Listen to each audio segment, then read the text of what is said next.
دعوت اسلامی کے مجلس زراعت اور لائیو اسٹاک پاکستان کے نگران مولانا ڈاکٹر ناصر مدنی دعوت اسلامی کے مدنی مرکز فیضان مدینہ سکرن میں انسان نقصان میں ہے کے موضوع پر بیان کرتے ہوئے کہا کہ انسان کا بڑا نقصان وہ ہے کہ جس میں احساس نہ ہو، وہ نقصان میں ہے، کیونکہ احساس کا نہ ہونا ہی بڑا نقصان ہے، جہاں سے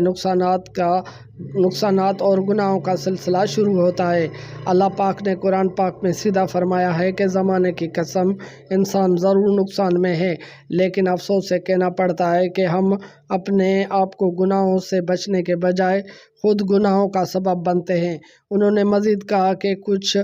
دنوں کے بعد نیا سال عیسوی شروع ہو رہا ہے، ہونا تو ایسا چاہیے کہ ہماری زندگی کا ایک سال کم ہو گیا ہے جس کا ہم احتساب کریں، لیکن افسوس سے نئے سال کو ہم نیا نام دے کر ہیپی نیو ایئرس کے نام سے جشن مناتے ہیں، جس میں شراب نوشی اور فحاشی حرکات سمیت فضولیات میں وقت گزارا جاتا ہے، جس میں دنیا اور آخرت خراب ہونے کے ساتھ پیسے کا بھی نقصان کرتے ہیں۔ ان سب نقصانات کو بچنے کے لیے اور ہم اپنی آخرت سنوارنے کے لیے دعوت اسلامی کے ہفتے وار اجتماع میں شرکت اور مدنی قافلوں میں سفر کریں۔ اجتماع میں تعلقہ نگران حافظ مختار علی کرمی، ٹاؤن نگران غلام نبی اتاری اور حافظ شاہد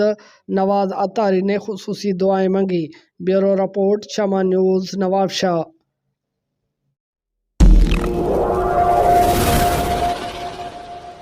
Go.